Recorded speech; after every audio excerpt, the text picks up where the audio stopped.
Most people moving here from Calgary have visited Kelowna at least one time, usually in July. And honestly, July does an amazing job of selling Kelowna. The sun's out, the lake is warm, the patios are full, it's hard to leave. But a weekday in January is a different story. And the buyers that I've watched make this transition well are the ones who plan for the whole year, not just the Instagram version. I'm Mark with CelownaCondos.ca and RE/MAX, and I moved here with my family in 2013. My kids were in school. I had to set up a new business. I know what it's like. I also helped my mom retire here in 2020. Experience in real estate, it isn't just about how many homes you sold or how many years you've been doing it. That counts. But sometimes it's about the things that don't involve real estate, like moving to a new city and getting settled. I've met so many people who've moved here, and some of them absolutely love it. Some of them have regrets. This video is a collection of what I've heard from the people who were in your situation. So there's a story floating around that everybody's leaving Kelowna, and that was true in 2024. But for all the other years, it's simply false. Kelowna ranked number 6 on U-Haul's annual immigration index in 2025. It ranked 4th in 2023 and 5th in 2021. It keeps showing up near the top. Kelowna is not a hidden gem. The population has exploded over the last decade. What this means practically is that the market is competitive and the city is changing faster than some people want. Good properties priced right, they sell. Yes, I know it's true. The market shifted. This isn't 2021. We're in a buyer's market now, but there's still a lot of demand in certain price ranges and buildings. And the buyers that you're going to be competing with, they're often coming from Vancouver or Toronto. They have seen crazy markets for years, and they probably sold their home for a lot more than the home they're buying here. I had a client from Vancouver a few years back who visited thinking that Kelowna was still a quiet retirement town. She hadn't been here for years, and she was shocked at the amount of construction and activity that had gone up over the last 10 years. Alberta buyers who grew up coming here with their families in the summer, but they haven't visited in a while, they're often just as surprised. Now, this isn't a warning to stay away. Mind you, some locals think we're overcrowded, and they'll make sure to let everybody know. This is just good information that might make the move as seamless and stress-free as possible. The Bennett Bridge, it connects Kelowna and West Kelowna. And on the map, they look pretty close, and it doesn't look like a far drive. Moving to West Kelowna, it makes a pretty compelling case. Some of the best views in the valley are from the west side. You're looking across at the Kelowna skyline, and in the evening, you get the eastern sun versus the western sun, which makes a big difference. The hiking and the mountain biking trails around West Kelowna are world class, and the West Side Wine Trail is just outside your back door. You'll also typically find lower condo prices there. West Kelowna often gives you more square footage and more value for the same dollar than comparable Kelowna condos. There are a few trade-offs though. West Kelowna has almost no walkable neighborhoods, and if you work in Kelowna and you're on that bridge every day, depending on the time, it could easily add 30 minutes to your commute. There are going to be a lot fewer local services there as well. You're still able to do anything and everything on the west side, you just won't have as many options. Kelowna is going to give you more neighborhood options, more condo inventory, and more urban energy. And the closer proximity to the hospital, the airport, and city events. But you're often going to be paying a higher price. Here are a few quick questions to ask yourself. Do you work in Kelowna regularly? Or are you retired, primarily car dependent, and you want to chase those views, the trails, and the small city vibe at a better price? Your answer to those questions, it should give you a good idea of which side of the lake is right for you. I've helped people relocate to both. I've seen buyers purchase in West Kelowna for the views and the value and never looked back. But I've also seen buyers who sat on that bridge every morning and they started to resent the commute. The views were the same in both situations, but the daily experience was completely different. Almost every single person that I've ever talked to who moves here is for the weather. But most don't research what the weather looks like November through February. They just know that it's not Calgary. The Okanagan often gets a temperature inversion in the winter.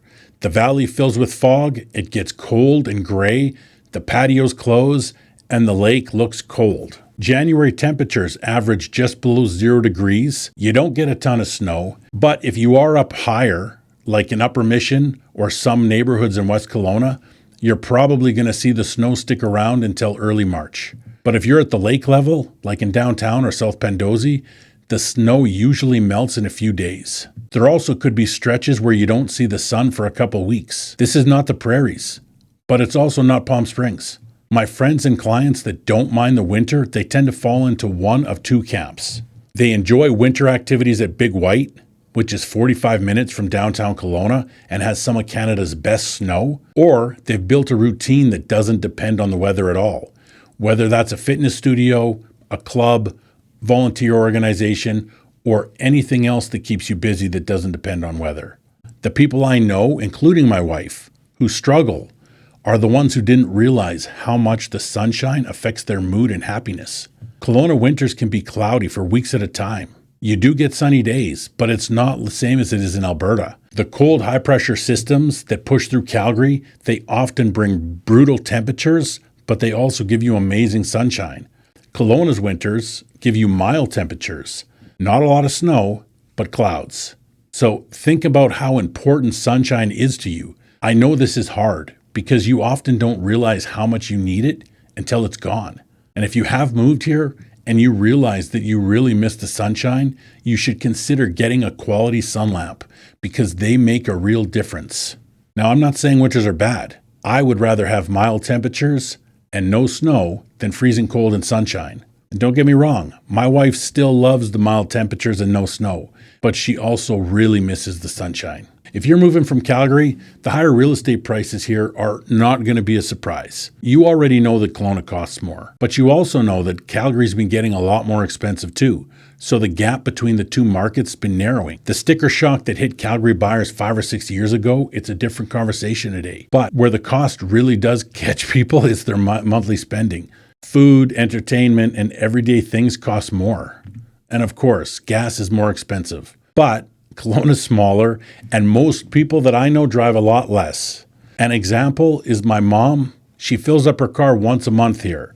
Whereas in Edmonton, she filled it up every week. Another thing that shocks people is the local job market. If you're bringing remote income with you, or you've built your plan around equity from your sale, this doesn't really apply to you.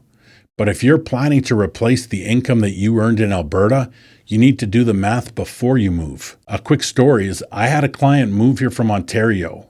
She was a professor. She was nearing retirement, so when she moved here, she didn't think much about getting a job because she was flexible and she was open to all positions. What she found was that it was very, very hard to find a job. And she was astonished at the difference in pay between Ontario and BC. Not for the position that she was looking for, but for a tenured position like the one that she left. I can't tell you why incomes are so much lower here, but they are. Services don't cost less, people just make less. So you should factor in the taxes, the cost of living, and the income gap before you make the move. If you've been thinking about relocating to Kelowna, you should hit subscribe. Every week I put out videos for people just like you. Moving here is a process, not an event. Some people take 4 months, other people take 4 years. Educating yourself while you're doing your research is important. Let's get back to it. BC put tight restrictions on short-term rentals across the province a few years ago. Most people I talk to, they still think that it's a blanket ban. The good news is, though, that Kelowna is opting out of those rules in 2026. So the city's bringing short-term rentals back, but only in designated buildings and only if you get licensed. There are roughly 16 buildings in Kelowna that are on that list right now. The rest of the condos are not. For most buyers making this move, this doesn't change anything. You're looking for a home, and a short-term rental flexibility is not part of your plan. Where it matters is if you buy a condo in a building that allows short-term rentals, but you plan to live there full-time, you could regret your decision. Short-term rental buildings, they can often feel like holiday resorts in the summer and student housing in the winter. The building culture is going to be completely different in a building where everybody's there on a holiday. So it's definitely something you should think about. These buildings make sense if you're still a few years out from moving here, but you want a holiday spot and you want to get a foothold in the market now. Buying into one of these buildings, you can offset the costs through short-term rentals while you're still in Calgary and you have a holiday place when you want to come in the summer. You likely won't cover all your expenses, but you'll offset most of them, and you'll be building equity in a market that's getting more popular year after year. If you want more information about short-term rentals, check out the video I did a few months ago. I'll link it above. Some people come here on a research trip looking for the Kelowna of 15 or 20 years ago. Quiet, unhurried, less traffic. That version of Kelowna now lives in Peachland and Lake Country. Almost every neighborhood in Kelowna has seen explosive growth over the last 6 years. Infrastructure is definitely chasing growth. Traffic, healthcare wait times, and active construction everywhere you look, they're just growing city realities right now. This isn't Vancouver level congestion, but it's not a sleepy valley town that it was before. The flip side of that is that there are more restaurants, a growing arts and music scene, and a healthcare system and tech sector that are both hiring. And the city has a lot more options now that they didn't have a decade ago. A lot of Calgarians, they choose Kelowna for these reasons. It's a city that's growing, and that comes though with both challenges and opportunities. So when you arrive in Kelowna, just know that it's a fast-growing city and set your expectations for some construction, some congestion, and some of the issues that come with a city that's expanding faster than its infrastructure. Another thing, finding friends is something that you can't really plan for, but you can put thought into the area that you choose to move to. Most people, they haven't had to find a whole new friend group. This is especially true if you've lived in Calgary for decades. Kelowna is full of transplants, and that's a huge advantage. Most people here, they've been the new person in town, and they remember what that felt like. So the culture is more open to newcomers than most established cities because nearly everybody here was new at one time. But when you move here, the city just doesn't hand you a community. You really have to find it. The time between arriving and feeling settled socially, it can be longer than people expect. And that gap, it can create doubt about a move that was otherwise going well. Where people do connect here, pickleball is everywhere, and the barrier to entry is low. Hiking and mountain biking groups, golf leagues, volunteer organizations, fitness studios, dog parks, there are a ton of options that exist, but you still have to put in the effort. The pattern that I've seen from people that built a good social life here is always consistent. They went out of their way to meet people.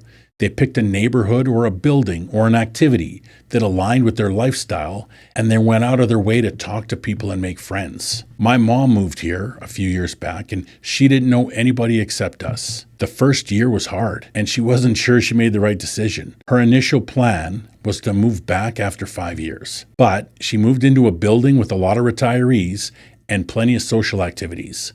Then the next summer, she joined a golf league and started going to the YMCA. Today, her social calendar, it puts mine to shame. The path was the same for her as it is for most people who love living here. The building you pick matters. The activities you join matter.